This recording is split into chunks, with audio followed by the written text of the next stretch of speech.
All right, so I haven't been doing any of these videos in a bit.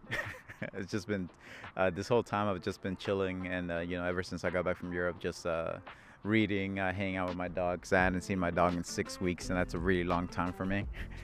Reggie's over there, hating every second of this because he wants to just keep walking around or whatnot. This is his walking time, so I'm bearing into his walking time so that I can, talk to you guys about my street photography.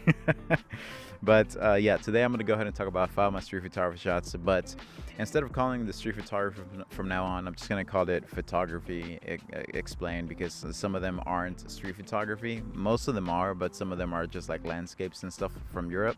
So I'll start, just calling it photography explained and whatnot on my Instagram whenever I upload this.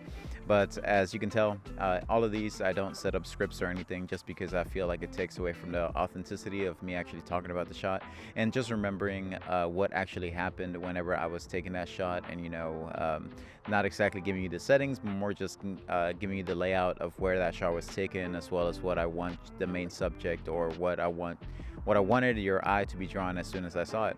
So for the first shot, there's literally a bee on the camera right now, just like circling it and everything. It's gone. Okay, so for the first shot, it's called Remembrance of an Empire. This shot right here. So for Remembrance of an Empire, this was taken in Rome, and I ended up using one of the statues, as well as a cathedral that's in the background. I think it's a cathedral or a church or something like that. I can't remember exactly which church it is. If you look it up on, Rome churches and everything, you'll be able to find it. But basically, it's really close to the ruins, really close to the Colosseum, and like the very touristy area in Rome. So I ended up using the statue as well as the pillar in on the left hand side, and the statue to put the statue in the middle, and then use the pillar and the church in the background as to lead your eye to the very background of it. And then I'm also using there's an ice cream guy going by right now. Then I'm also using the tree that's on the left hand side as a frame marker, or like a frame for the statue itself. So it's kind of like using the background as a frame for it, as well as using the tree on the left hand side, and basically putting the statue right in the middle, right between the building and the pillar. It makes it, it separates it from the background, but then it also draws your eye to the background at the same time, as well as using the natural window that's on the left hand side of the tree that shows you what the main subject is. So that's basically this shot. This shot is very easy to explain, and I just wanted to capture the statue and put it between the pillar and the church in the background, as well as using that frame marker, like I said, of the tree. And that's it. Very simple shot to explain. And then for the second shot, it is called No Fucks Given. This shot right here. So for No Fucks Given, it was basically a seagull that was riding on top of a car, and I ended up capturing this last minute. That's why the frame isn't exactly as good as I would want it, but I was still able to capture, because I actually had to take out my camera. I didn't have my camera out while I was walking around in this specific area. So this was in Edinburgh, and basically what happened is that the seagull ended up flying and ended up landing on top of the car. And when it landed on top of it, the driver, because it's moving, the car's moving, right? The driver was totally didn't know what was going on, just he just didn't know. But then as he was coming to a stop, everybody around the area was pointing at him and the car, and basically laughing and stuff like that. So people, I guess the guy thought that people were laughing at him. So he got out of his car. He noticed that there was a seagull on top of his car. So he got out and he shooed it away. But it was like a good 300 to 400 feet while the car was moving, that the seagull was on top of there, just standing, just minding its own business. Just if you've never been to Edinburgh or Inverness, or a lot of places, a lot of like cities in Scotland, they have seagulls everywhere. Like I still remember whenever I was in Inverness, I would wake up in the hostel room that I was at, and on the outside courtyard, they would just be like yelling and yelling and squawking all morning. So basically, instead of waking up to roosters in Inverness, you wake up to seagull squawks and stuff. And it was crazy. They are everywhere, and they just took over the city. They just don't care. So this one riding on top of a car, it's basically like nothing compared to like all the other crazy things you see with seagulls, like attacking each other, going after food, like literally taking food from people's plates whenever the table's right outside of the restaurant. But basically, going back to the shot, I'm just like going out of order here. But going back to this shot, it is the seagull on the like almost middle, but on the left hand side of the center, and then you can see the lamps on the background along with the tower. But this was all last minute, so I didn't really completely plan to have it like this. But then you can still see the statue in the background, so that adds to the background. And then if you look at the very right, you can also see that there is somebody that's looking at the seagull on top of the car. That's one of the people that ended up laughing and pointing, and then the driver ended up coming out and grabbing, not grabbing, but shooing the seagull away, and it finally flew away. But yeah, that's the shot. Very easy to explain, but every one of these shots has a story behind it, so that's why I'm excited to talk about them in videos like this, because it's just so exciting to me to share with you guys the things that I've seen and the places that I've traveled and the shots that I've taken, like this one. So for the next shot, it is called A Photographer Spotted. So this was in Venice, this shot right here.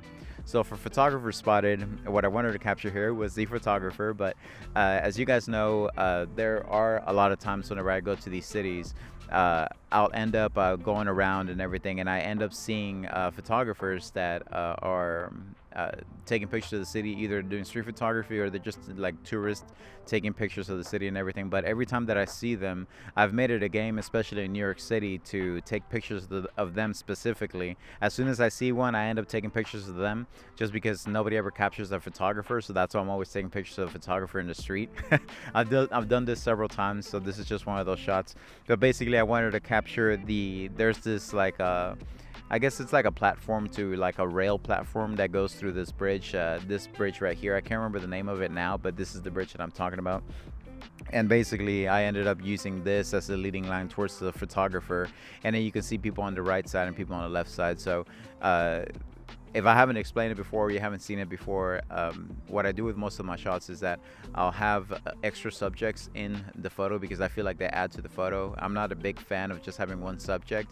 I have done it before whenever it fits, but most of the time I try to put multiple subjects, because it adds, like, different things to see in the image. So for this one specifically, you can see the older couple on the right, and then you can see the person walking on the left, and then you can see the photographer on the very far side, basically taking a picture of something that's behind me. And it's just like, it creates like a whole like scene, right? So that's why I always end up putting always, not always, but most of the time I end up putting other people in my photography, so that it just looks completely different from everything else that you see out there. Whenever you're scrolling on Instagram, you'll see that there's people with just one subject, or like a really cool background or stuff like that. But to me, that kind of gets boring after a while, especially when you see so many great creative photographers out there. So that's why I end up trying to do something different, and this is just one of those times when I end up doing something different, and just trying to separate myself from the crowd, basically.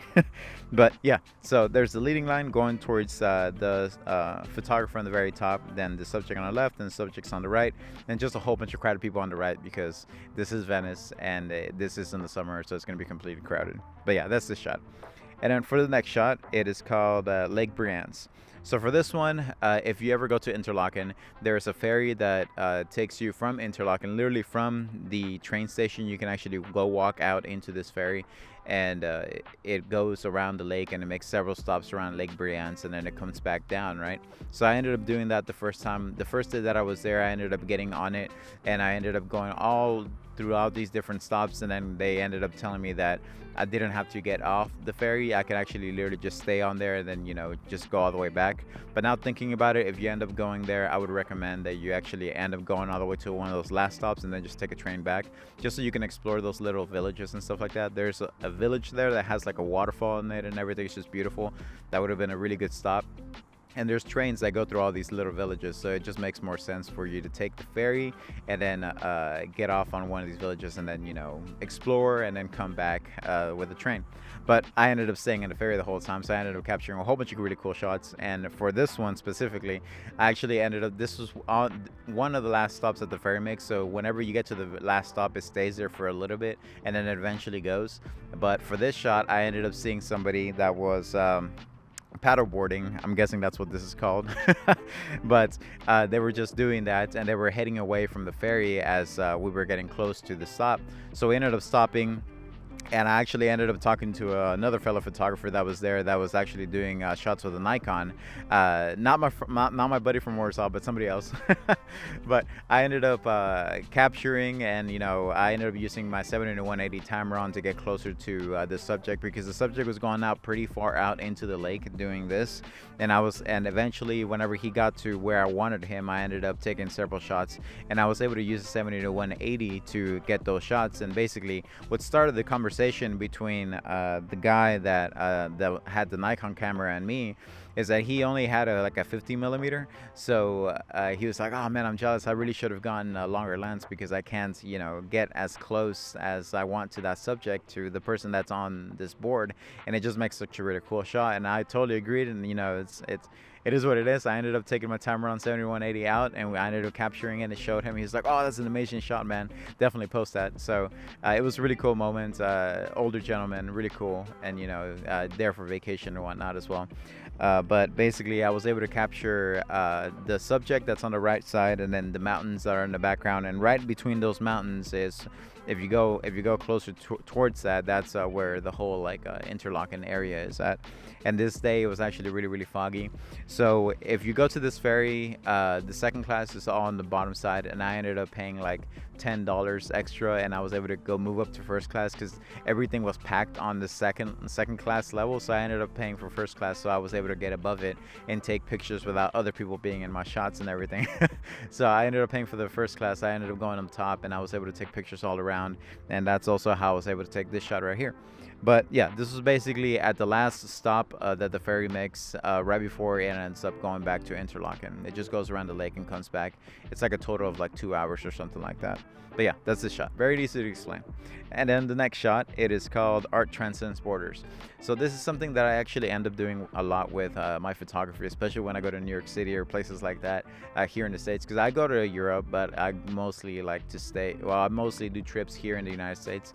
But for this shot specifically, I ended up waving at him, like laughing or like, smiling at him and doing this sign. And he ended up doing that too.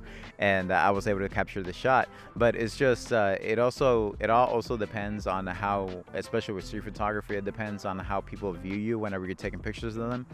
To this day, I've only had one person stop me, and that's a story for another time. But nobody's really ever said anything bad. Even that person that stopped me didn't end up saying anything bad. They just wanted to know what I was using the photos for. But showed them my work and everything. They were totally fine with it. But basically, it all just depends on the energy that you're giving out whenever you're taking street shots. Like, don't get in anybody's like face or anything. If you want to take like close-up shots or anything, just get like a really long lens to get things from a distance and whatnot. But whenever it comes to me doing street photography, I like to smile at people. I like to get like expressions from people. I'm just out there having fun, taking pictures and everything. And this is not the first shot. I've had multiple shots where I'm just like smiling at somebody and they smile back or something like that. And, they feel the energy of me just wanting to take a honest photo, just on the street and everything, just doing what I love to do. And whenever I ended up seeing this person, they ended up going towards me. And this is like fractions of a second, right? So whenever you're doing street photography, everything happens super, super fast. So whenever this person was going to me, I already had my camera set where I needed it. So I ended up making the motion. They ended up seeing me. They ended up doing it too. And I was able to capture them as they were going by. But it's just one of those things, like that's why I called it Art Transcends Borders, because this person probably knew like French perfectly, and maybe not much English or whatever, but regardless of that, I was able to take a picture. He was cool with it. He ended up smiling and everything, just like doing this and whatnot. And it was just a really cool moment between people that probably couldn't communicate besides that. But one thing that I will say though is that whenever I ended up going to France, there were a lot of people there that spoke Spanish, surprisingly. So a lot of people would prefer to speak Spanish. So I would walk up to somebody, and I can't speak French, so I would end up talking to them in English, and then they would ask me, "Hey, do you know Spanish?" And like in Spanish, and I would be like, "Yeah, I know Spanish." It's like, "Okay, let's speak Spanish instead." So they would speak to me in Spanish because they're much more comfortable speaking Spanish. In between French and Spanish is like really similar, so they were able to speak to me in Spanish more than they wanted to speak English. And it's the same thing in Italy too. There were several moments whenever I would go to a shop and everything, and I would talk to somebody, and they would speak to me in Spanish just by seeing the color of my skin or seeing how I look. I look Hispanic and whatnot. They would talk to me in Spanish, and they just felt much more at ease talking to me in Spanish than they would have in English. So they just prefer it. But that's just like a little note of things that I noticed while I was over there in Paris and other places like Italy and whatnot. But yeah, really cool moments. What I wanted to capture here was the basically the little bike on the left hand side right there, along with the arrows that are leading exactly towards me.